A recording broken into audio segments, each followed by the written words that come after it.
In this lesson, we're going to consider bond markets and how bonds are priced in bond markets.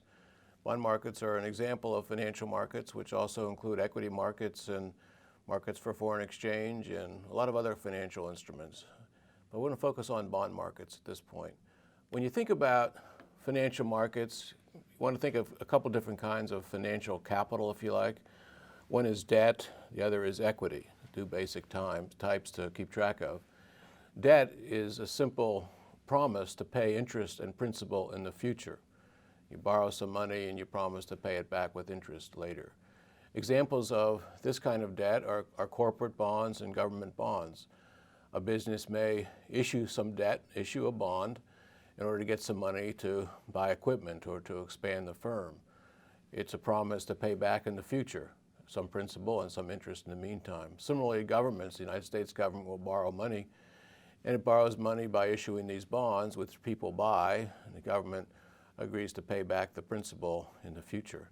Mortgages are another example. When people buy a house, they borrow the money through an instrument called a mortgage. So that's all examples of debt. Another kind of financial capital is equity. Equity includes corporate stock, a stock of Hewlett-Packard or General Motors or whatever it happens to be. Equity means that there's going to be a payment of dividends to the holder of the equity, to the holder of the common stock, and that payment of dividends depends on the firm's profit. So if the firm is going to be profitable, it can pay out more out in dividends. If it's less profitable, less out in dividends. And the equity is really a right or a contract in which if you're holding that equity, if you're holding that common stock, you have a right to the dividends. Dividends aren't guaranteed. If the firm is not making any money, it'll eventually stop paying out dividends. So there's different types of interest in the case of different types of payments. In the case of debt, the interest is promised, the principal is promised. In the case of equity, dividends depends on what happens to the firm. Now, both stocks and bonds, both this debt and equity, are traded on stock markets or bond markets in New York, other financial capitals around the world.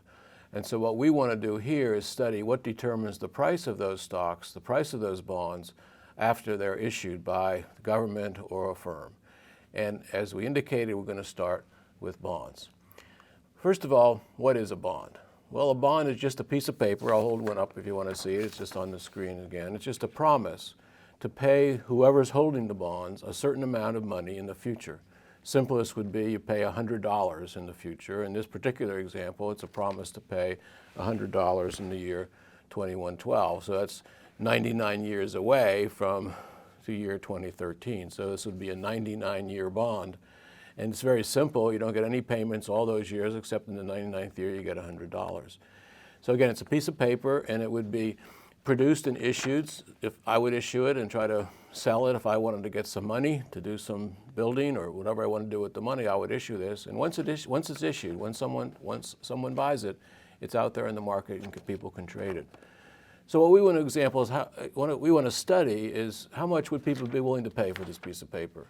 Guaranteed to get $100 in the year 2112 unless something happens to whoever issues it. Now, to think about this clearly, let's just consider kind of a multiple choice question. If the interest rate you can get elsewhere, say put your money in a bank, is 5%, what is the most you would be willing to pay for this promise, for this bond now? What would you be willing to pay if the interest rate out there, alternative interest rate, say put your money in a bank, is 5%. There's some options here, $10, $2, 80 cents. So you think about it, maybe write down what you think the answer is on the piece of paper, and we'll come back and examine it after we examine what actually are the factors that determine the price of a bond like this piece of paper. Let's introduce some terminology to get into this. First of all, there's the idea of coupon. A coupon is the amount that's paid each year on the bond. It could be $5 a year for several years. The maturity date is when the bond stops, when it's over, when you pay the principal back, pay the $100 back in my example of the 2112. 2112 would be the maturity date of that particular 99-year bond.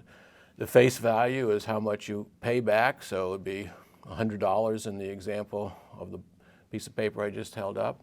You have the market price. That's what people are willing to pay for that bond out there in the marketplace when they trade it.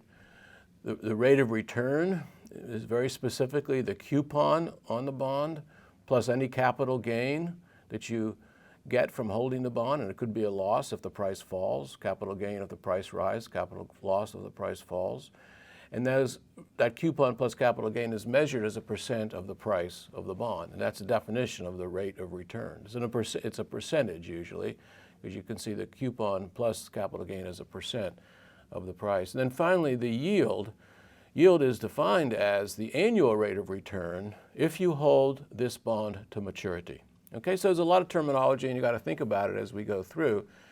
Probably most important in terms of what we just did is the coupon payment for that 99-year bond, if you remember, was zero, because all that 99-year bond did was pay out $100 at the end. So the face value was 100, the maturity date 2012. There's no coupon, so people would call this a zero coupon bond. And we want to think about what the market price would this be, thinking about both the rate of return and the yield. So let's get started with this. Maybe start with an example of how this works in the marketplace. This is an example of a bond which was issued way back in 1991.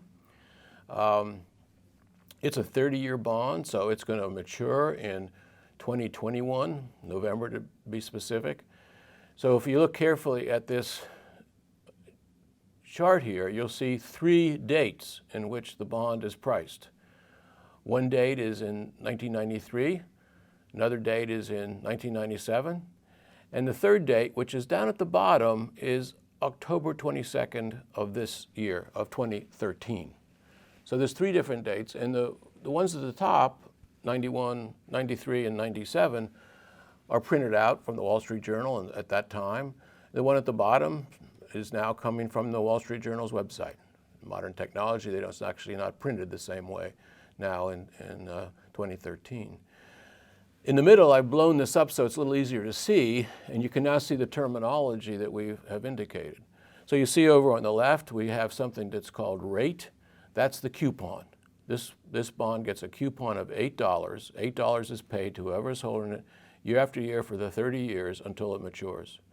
And the 8 is compared to the $100 face value of the bond, which is what's going to be paid back at the end of the period, at the end when maturity occurs. Maturity is labeled November 2021, as I indicated.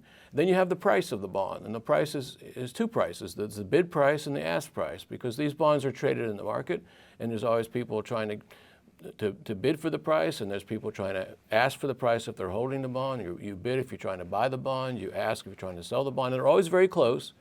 It's very, very fast-moving, efficient markets, and you can see they're very close in this particular case, both in 1993, 1997, and in 2013. But notice how the prices change. You see $107 there, and then you see $120, and you look most recently at the bottom, $143. So the price of this bond is changing. It makes it a risky investment to hold it, because you might lose if the price goes down, you might gain if the price goes up. The column labeled change is how much the price changed during the day. And then finally, way over on the right, is the yield. That's remember, the rate of return annualized if you hold the bond to maturity. The yield's also changing.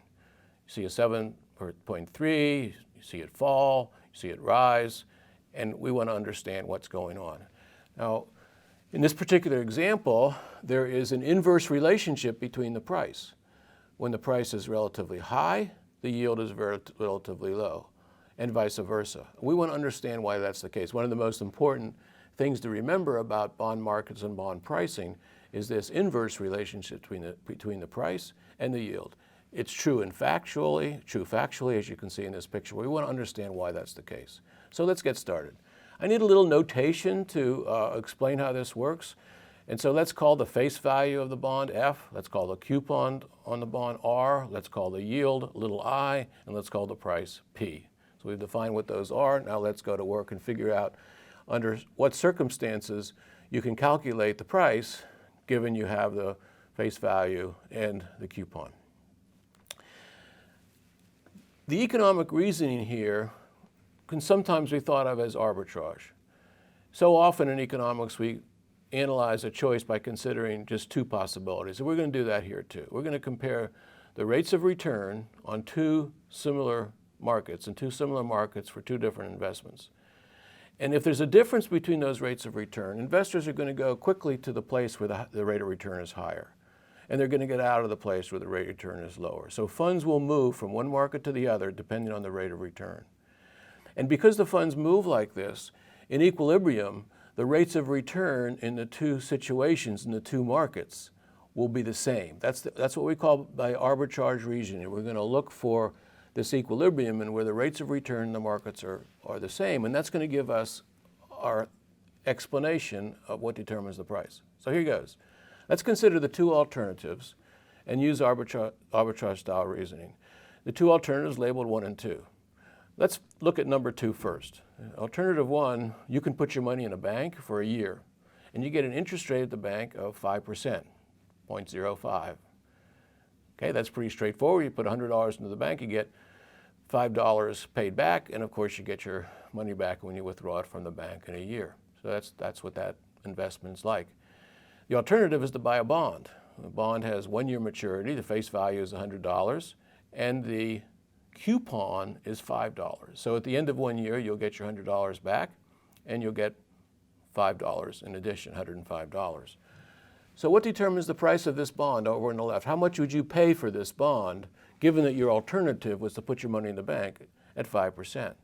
Well, you want to get the rate of return to be the same. The rate of return over on the right is 5%. You want to get the rate of return on the left to be 5% in option 1, but that's going to depend on how much you pay for it.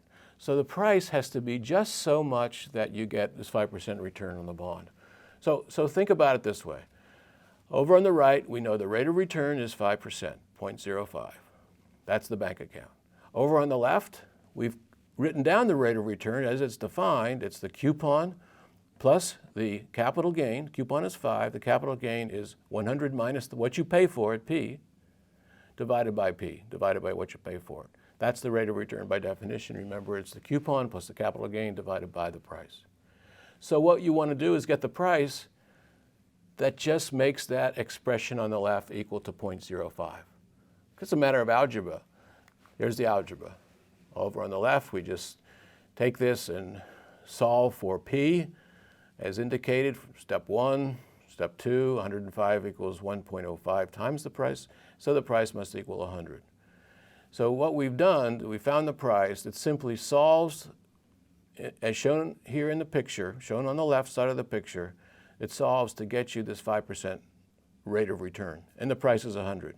So there's the price. That's our prediction. You should pay, if this is arbitrage going on, you should be willing to pay $100 for that bond. What if the interest rate at the bank changes? We want to see what might happen to the price. Let's do that. Suppose, to start off over on the left-hand column, that the interest rate goes from 5% to 10%. The interest rate changes at the bank from 5% to 10%. We want to make sure those rates of return are equal. So what happens to the price of the bond? Well, now you have to have the rate of return is equal to 0.10. So that means 5 plus 100 minus the price divided by the price. It's got to equal to 0.1. Go through the same exercise, and you find that the price, 105 divided by 1.1, is going to equal 95. So that higher interest rate at the bank, it's gone from 5 to 10, has resulted in a drop in the price of the bond from 100 to 95.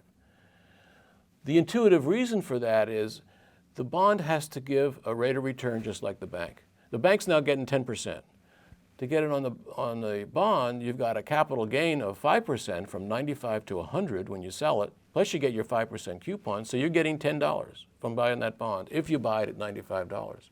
If you bought it at 100, you'd only get $5 back. That would be less than 10% return. So the 95 is just right.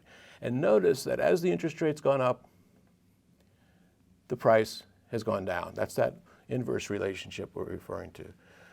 Over on the right, it's exactly the same story in reverse. Now the cases where the interest rate has gone from 5% to 3%.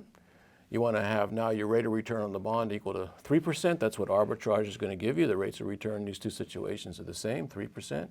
Go through and solve the equation for P.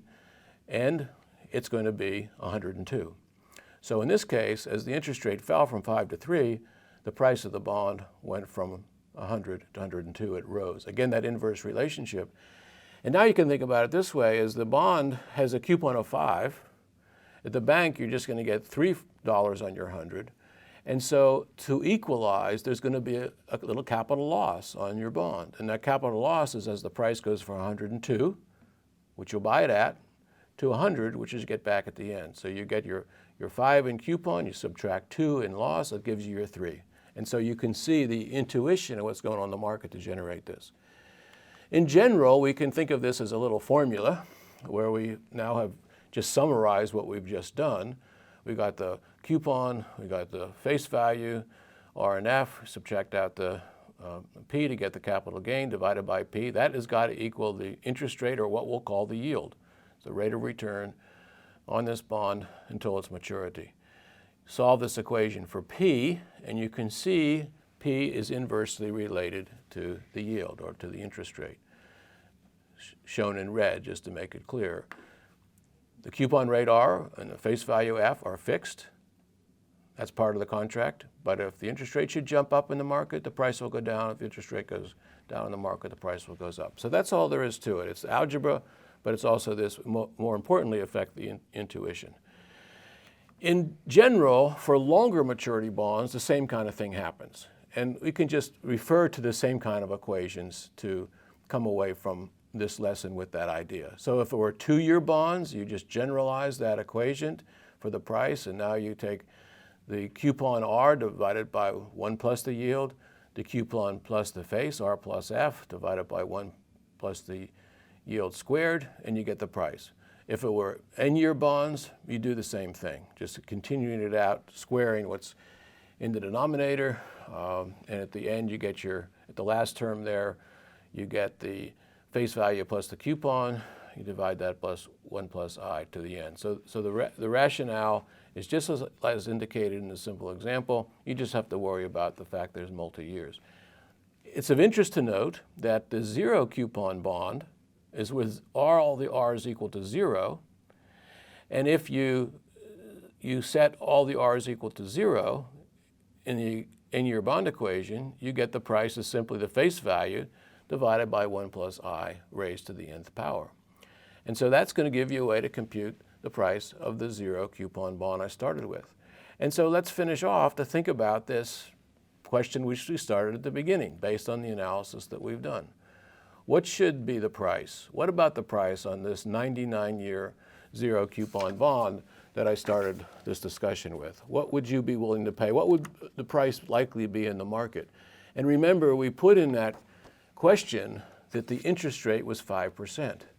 So all you need to do now is use that formula, which we got the intuition for.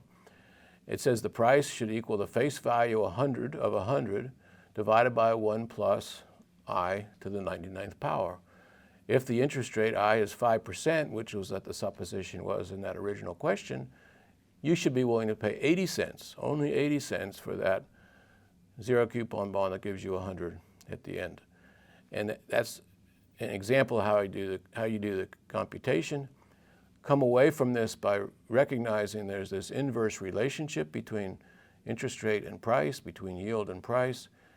Think about the algebra underlying that as demonstrated in this example here. But most important, think about the intuition of what's going on in the market. Thank you.